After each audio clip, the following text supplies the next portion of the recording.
안녕하세요. 오늘도 세상 소식과 여러 가지 정보를 제공하는 한줌 새한줌입니다. 오늘의 콘텐츠는 평생을 함께한 부부의 감동적인 사랑 이야기입니다. 1962년 봄 벚꽃이 만개한 작은 마을에서 두 젊은이가 처음 만났습니다. 22살 청년 민수와 19살 영희, 그들의 첫 만남은 운명처럼 다가왔습니다. 민수는 마을 학교의 새로운 교사였고 영희는 그 학교 졸업생으로 도서관에서 일하고 있었습니다. 우연히 빌린 책 한 권이 두 사람을 이어준 인연의 시작이었죠. 선생님, 이 책 정말 재미있어요. 영희의 맑은 목소리에 민수의 마음은 설렜습니다. 그날부터 두 사람은 책을 매개로 조금씩 가까워졌습니다. 도서관에서의 짧은 대화, 방과 후 산책길에서의 우연한 만남, 그리고 서로를 향한 마음을 확인하게 된 여름밤의 고백까지. 1년 반이라는 시간 동안 두 사람의 사랑은 깊어만 갔습니다. 1964년 가을, 드디어 결혼식이 열렸습니다. 그리 크지 않은 마을 교회에서 가족과 친구들이 지켜보는 가운데 민수는 영희의 손을 꼭 잡고 맹세했습니다. 평생 당신 곁을 지켜주겠습니다. 기쁠 때나 슬플 때나 건강할 때나 아플 때나 죽음이 우리를 갈라놓을 때까지. 영희 역시 눈물을 글썽이며 같은 서약을 했습니다. 그때만 해도 그 약속이 60년 후 이렇게 깊은 의미로 다가올 줄은 몰랐습니다. 신혼 시절 두 사람은 꿈과 희망으로 가득했습니다. 작은 월세방에서 시작한 결혼 생활이었지만 서로가 있어 세상 모든 것을 가진 듯 했습니다. 민수는 아이들을 가르치는 일에 보람을 느꼈고 영희는 살림을 꾸려가며 남편을 뒷바라지하는 것이 행복했습니다. 세 자녀를 낳고 기르며 때로는 힘들고 바쁜 날들도 있었지만 두 사람의 사랑은 변하지 않았습니다. 아이들이 성장하고 독립해 나가자 민수와 영희는 다시 둘만의 시간을 갖게 되었습니다. 은퇴 후에는 작은 텃밭을 가꾸며 여행도 다니고 손주들과 즐거운 시간을 보냈습니다. 그들에게는 행복한 노년이 약속되어 있는 것만 같았습니다. 하지만 인생은 때로 예상치 못한 시험을 안겨주곤 합니다. 2019년 여름, 평범한 일상에 작은 균열이 생기기 시작했습니다. 영희가 가끔씩 물건을 어디에 두었는지 기억하지 못하는 일이 늘어났습니다. 처음에는 나이가 들면서 생기는 자연스러운 건망증이라고 생각했습니다.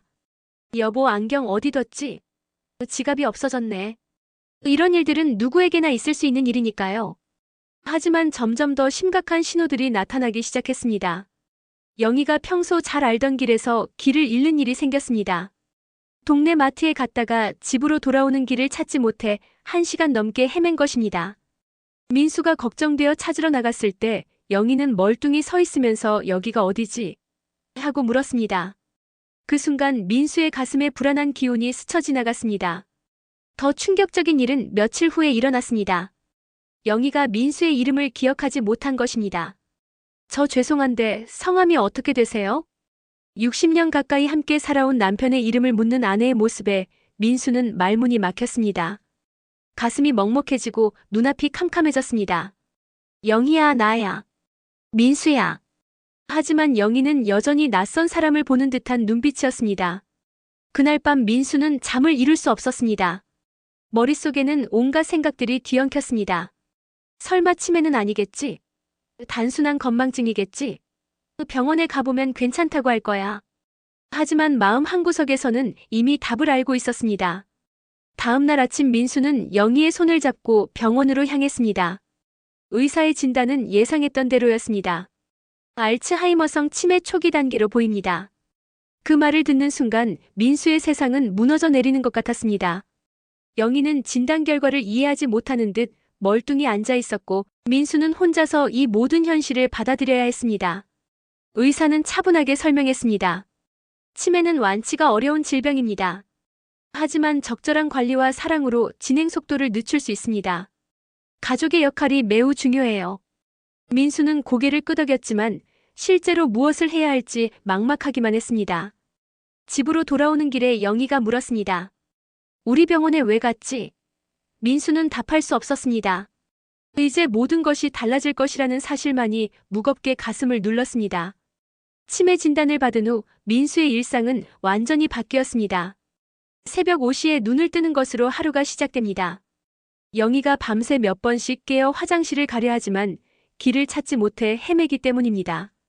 민수는 영희 곁에서 잠을 자다가도 작은 움직임에도 깨어나 도와줘야 합니다. 아침 6시 영희를 깨워 세수를 시키고 옷을 갈아입혀야 합니다. 처음에는 영희가 내가 할 수 있어요 하며 거부했지만 단추를 끼우는 것도 양말을 신는 것도 점점 어려워했습니다.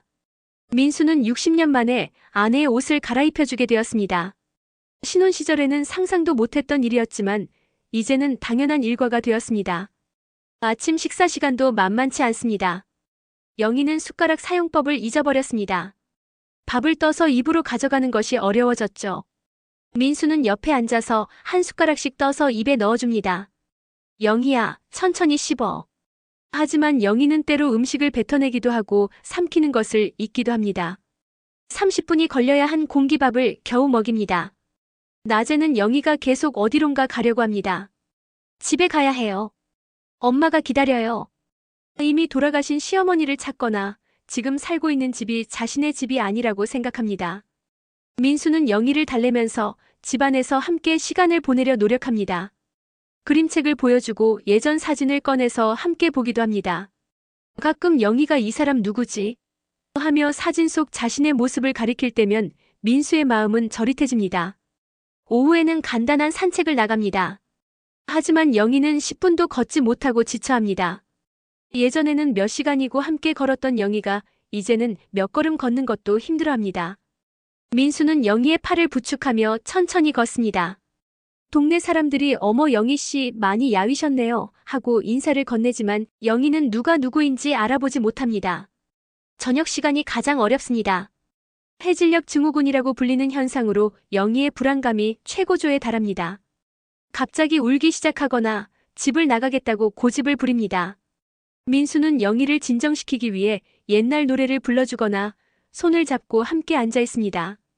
밤 9시가 되어서야 영희가 잠들면 민수는 비로소 하루를 마감할 수 있습니다. 하지만 새벽에 또 깨어날 것을 생각하면 잠이 쉽게 오지 않습니다. 치매 간병이 시작되면서 민수의 사회적 관계는 급격히 줄어들었습니다. 예전에는 매주 만나던 동창회 모임에도 참석할 수 없게 되었습니다. 영희를 혼자 두고 나갈 수 없기 때문입니다. 처음에는 친구들이 이해해 주었지만 시간이 지날수록 연락 횟수가 줄어들었습니다. 민수야, 요즘 어떻게 지내? 하는 안부 전화도 점점 뜸해졌습니다. 가장 힘든 것은 영희와의 대화가 불가능해진 것입니다. 60년간 서로의 가장 가까운 대화 상대였던 아내가 이제는 민수가 누구인지도 기억하지 못합니다. 민수가 영희야, 오늘 날씨가 참 좋다 하고 말하면 영희는 네 하며 낯선 사람을 보듯 쳐다봅니다. 때로는 아저씨는 누구세요? 하고 묻기도 합니다. 평생을 함께한 아내에게서 아저씨라는 호칭을 들을 때마다 민수의 가슴은 미어집니다. 이웃들과의 관계도 어색해졌습니다. 영희가 치매에 걸렸다는 소식이 동네에 알려지면서 사람들의 시선이 달라졌습니다. 어떤 이는 동정 어린 눈빛으로 바라보고 어떤 이는 피하듯 지나갑니다. 민수는 영희와 함께 밖에 나가는 것이 점점 부담스러워졌습니다. 영희가 갑자기 큰 소리를 내거나 길가에 앉아버리는 일이 생기기 때문입니다. 자녀들과의 관계도 복잡해졌습니다. 큰아들은 아버지, 전문 요양원을 알아보시는 게 어떨까요? 하고 제안했습니다. 둘째 딸은 가끔 찾아와서 도움을 주려 하지만 바쁜 직장 생활 때문에 자주 올 수는 없습니다. 막내 아들은 멀리 살고 있어 1년에 몇 번 정도만 연락합니다. 자녀들도 각자의 삶이 있다는 것을 민수는 이해합니다. 하지만 혼자 감당해야 하는 무게는 점점 무거워집니다.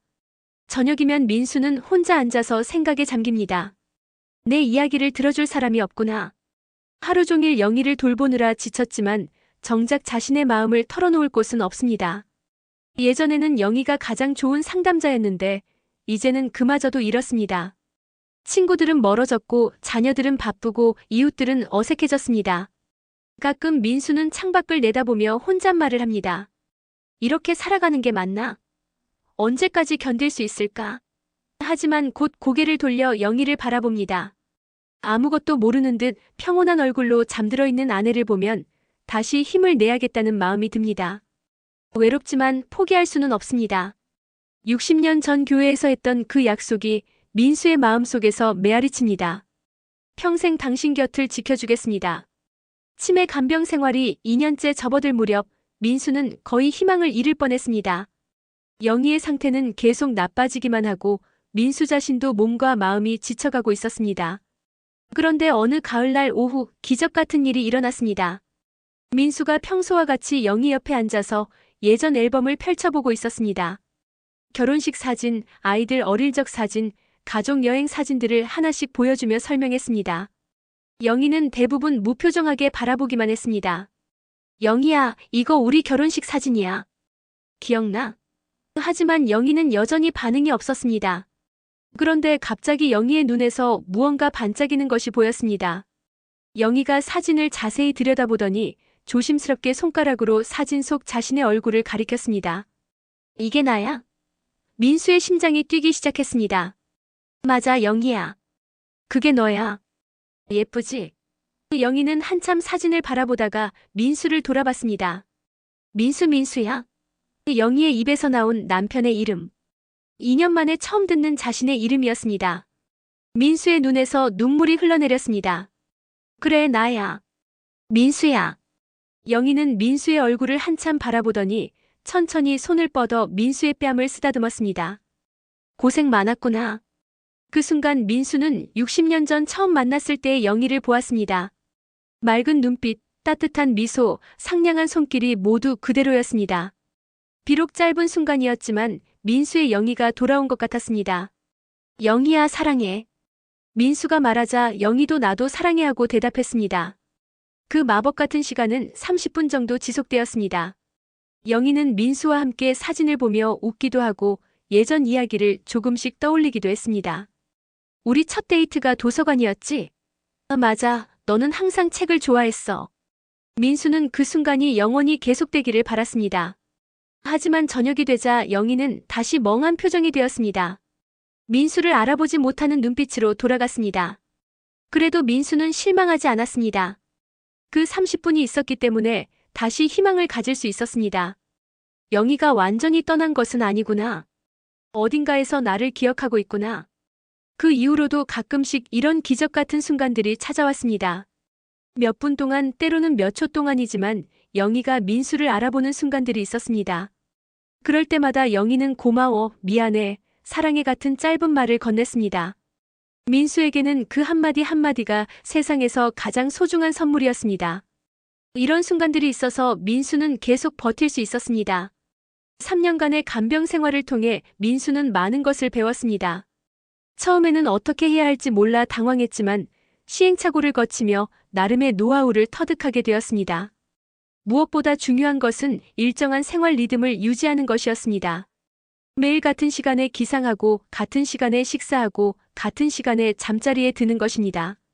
치매 환자에게는 예측 가능한 하루 일과가 안정감을 줍니다. 민수는 벽에 큰 시계를 걸고 하루 일과표를 붙여놓았습니다. 영희야, 이제 아침 먹을 시간이야. 산책 나갈 시간이야 하며 영희에게 계속 상황을 설명해 주었습니다. 환경을 단순하게 만드는 것도 중요했습니다. 집안에 불필요한 물건들을 치우고 영희가 자주 사용하는 물건들을 눈에 잘 띄는 곳에 두었습니다. 화장실 문에는 화장실이라고 큰 글씨로 써붙였고 영희의 방문에는 영희의 사진을 붙여놓았습니다. 작은 변화들이지만 영희에게는 큰 도움이 되었습니다. 안전관리에도 각별히 신경 썼습니다. 가스레인지는 사용하지 않을 때 차단기를 잠그고 날카로운 칼이나 가위는 영희의 손이 닿지 않는 곳에 보관했습니다. 욕실에는 미끄럼 방지 매트를 깔고 손잡이를 설치했습니다. 밤에는 침실에서 화장실까지 작은 조명을 켜두어 영희가 길을 찾을 수 있도록 했습니다. 민수는 치매 관련 정보도 열심히 찾아보았습니다. 도서관에서 책을 빌려 읽고 인터넷으로 정보를 검색했습니다. 그러다가 장기요양보험 제도에 대해 알게 되었습니다. 만 65세 이상이거나 치매 등 노인성 질병을 앓고 있으면 신청할 수 있는 제도였습니다. 민수는 국민건강보험공단에 신청서를 제출했습니다. 방문 조사를 거쳐 영희는 3등급 판정을 받았습니다. 이제 주간보호센터를 이용할 수 있게 되었습니다. 주 3회 오전 9시부터 오후 5시까지 영희를 맡길 수 있었습니다. 민수에게는 정말 큰 도움이 되었습니다. 주간보호센터에서는 전문적인 치매 케어 프로그램을 제공했습니다. 인지활동, 신체활동, 예술치료 등 다양한 프로그램이 있었습니다. 영희도 처음에는 낯설어했지만 점차 적응해 갔습니다. 같은 처지의 어르신들과 함께 시간을 보내는 것이 영희에게도 좋은 자극이 되었습니다. 또한 치매 가족 지원센터에서 제공하는 가족 교육 프로그램에도 참여했습니다. 치매의 단계별 특성, 문제 행동 대처법, 간병인의 스트레스 관리법 등을 배웠습니다. 같은 처지의 가족들과 만나 서로의 경험을 나누는 것도 큰 위로가 되었습니다. 민수는 혼자가 아니라는 것을 깨달았습니다. 민수가 혼자서 영희를 돌보기 시작한 지 4년이 지났을 때 변화가 일어나기 시작했습니다. 처음에는 거리를 두던 자녀들이 조금씩 마음을 열기 시작한 것입니다. 큰아들 정호가 먼저 손을 내밀었습니다. 아버지, 혼자서 너무 무리하지 마세요. 저희도 도와드릴게요. 정호는 매주 토요일 오후에 찾아와서 민수가 잠시 쉴 수 있는 시간을 만들어 주었습니다. 아버지, 산책이나 하고 오세요. 엄마는 제가 볼게요. 처음에는 걱정이 되어 집을 비우기 어려웠지만 정호가 성실하게 영희를 돌봐주는 모습을 보며 민수도 점차 안심하게 되었습니다. 둘째 딸 미영이도 변화했습니다. 바쁜 직장 생활 속에서도 시간을 내어 일주일에 한 번은 저녁을 준비해 가지고 왔습니다. 그리고 영희의 옷을 빨아주고 집안 청소도 도와주었습니다. 아버지, 엄마 케어는 저희가 함께 해야죠. 아버지만의 책임이 아니에요. 막내 아들 성호는 멀리 살고 있어서 자주 오기는 어려웠지만 정기적으로 생활비를 보내주었습니다. 그리고 화상통화를 통해 영희와 대화를 시도했습니다. 비록 영희가 성호를 알아보지는 못했지만 성호는 꾸준히 엄마 안녕하세요. 성호예요 하며 인사를 건넸습니다. 이웃들의 따뜻한 관심도 큰 힘이 되었습니다. 아파트 같은 층에 사는 박 할머니는 매일 오후 잠깐씩 들러서 영희와 대화를 나누어 주었습니다. 영희 씨, 오늘 기분 어때요? 영희가 박 할머니를 알아보지는 못해도 누군가와 함께 있다는 것만으로도 위안이 되는 것 같았습니다. 동네 슈퍼 사장님도 배려심이 깊었습니다. 민수가 급한 물건을 사러 영희와 함께 가면 영희가 갑자기 어리광을 부리거나 이상한 행동을 해도 따뜻하게 대해주었습니다. 할머니, 천천히 하세요. 괜찮아요. 그런 말 한마디가 민수에게는 큰 격려가 되었습니다. 치매 가족 모임에서 만난 사람들과의 네트워크도 소중한 자산이 되었습니다. 서로의 경험을 나누고 정보를 공유하며 때로는 잠깐씩 서로의 가족을 봐주기도 했습니다. 이번 주 금요일에 병원 가야 하는데 우리 할머니 좀 봐주실 수 있나요? 그럼요. 저희도 지난번에 도움받았잖아요. 민수는 이제 혼자가 아니라는 것을 깨달았습니다. 가족, 이웃, 그리고 같은 처지의 사람들이 함께 이 어려운 시간을 견뎌나가고 있었습니다. 돌봄이라는 것이 한 사람의 희생이 아니라 공동체 전체의 연대와 사랑이라는 것을 배웠습니다. 나 혼자 짊어지는 짐이 아니구나. 민수의 어깨가 조금씩 가벼워지기 시작했습니다. 사회복지사 김 선생님도 정기적으로 방문해서 도움을 주었습니다. 치매 진행 상황을 체크하고 필요한 서비스를 안내해 주었습니다. 어르신, 요즘 많이 힘드시죠? 혼자 감당하려 하지 마시고 도움을 요청하는 것도 용기예요. 김 선생님의 말에 민수는 고개를 끄덕였습니다. 치매 간병 5년째가 되던 해 민수는 많은 것을 깨닫게 되었습니다. 처음에는 영희가 자신을 잊어간다는 사실에 절망했지만 이제는 다른 관점으로 바라보게 되었습니다. 기억은 사라질 수 있지만 사랑은 결코 사라지지 않는다는 것을 알게 된 것입니다. 영희의 몸은 약해졌고 기억은 흐릿해졌지만 민수가 손을 잡아주면 여전히 따뜻한 미소를 지었습니다. 민수가 노래를 불러주면 몸을 살짝 흔들며 리듬을 맞추었습니다. 말로는 표현하지 못해도 영희의 마음 깊은 곳에는 여전히 사랑이 남아있다는 것을 민수는 느낄 수 있었습니다. 어느 봄날 민수는 영희와 함께 60년 전 처음 만났던 그 마을을 찾아갔습니다. 학교도 도서관도 많이 바뀌었지만 벚꽃은 여전히 아름답게 피어 있었습니다. 벚꽃나무 아래 벤치에 앉아 영희의 손을 잡고 말했습니다. 영희야, 우리 여기서 처음 만났지. 그때처럼 지금도 너를 사랑해. 영희는 민수의 말을 이해하지 못했지만 민수의 따뜻한 손길을 느끼며 평온한 표정을 지었습니다. 그 순간 민수는 깨달았습니다. 사랑이란 상대방이 나를 기억하고 인정해주기를 바라는 것이 아니라 그저 상대방의 존재 자체를 받아들이고 돌보는 것이라는 것을 말입니다. 민수는 이제 치매를 원망하지 않았습니다. 물론 힘들고 슬픈 일이지만 이 시간을 통해 진정한 사랑의 의미를 배웠기 때문입니다. 건강하고 행복할 때만 사랑하는 것이 아니라 아프고 힘들 때도 함께하는 것이 진정한 사랑이라는 것을 깨달았습니다. 주변 사람들에게도 민수는 이야기했습니다. 치매 간병이 힘들기만 한 것은 아니에요. 물론 어렵고 슬픈 일이지만 이 과정에서 배우는 것도 많아요. 무엇보다 사랑하는 사람과 함께할 수 있는 시간이 얼마나 소중한지 깨닫게 되죠. 민수는 자신의 경험을 다른 치매 가족들과 나누기 시작했습니다. 새로 치매 진단을 받은 가족들에게 조언을 해주고 간병의 어려움을 함께 나누었습니다. 처음에는 절망적으로 느껴지지만 포기하지 마세요. 사랑하는 마음만 있다면 반드시 길이 보일 거예요. 60년 전 교회에서 했던 혼인 서약이 이제는 새로운 의미로 다가왔습니다. 기쁠 때나 슬플 때나 건강할 때나 아플 때나 죽음이 우리를 갈라놓을 때까지 그 약속을 지키고 있는 지금이야말로 진정한 사랑을 실천하는 시간이라고 민수는 생각했습니다. 민수는 시청자들에게 전하고 싶은 메시지가 있었습니다. 여러분의 삶에서도 소중한 사람을 지켜내는 힘이 무엇인지 돌아보시기 바랍니다. 사랑은 기억보다 강하고 희망은 절망보다 깊습니다. 어떤 상황에서도 포기하지 말고 서로를 사랑하며 살아가시기 바랍니다. 저녁 노을이 창문으로 스며들 때 민수는 영희 옆에 앉아 손을 잡고 있습니다. 영희는 민수가 누구인지 기억하지 못하지만 그 따뜻한 손길에 안정감을 느끼며 미소를 짓습니다. 이것이 바로 사랑의 기적입니다. 기억은 사라져도 사랑은 영원히 남아있다는 것. 그것이 민수가 배운 인생의 가장 소중한 진리였습니다.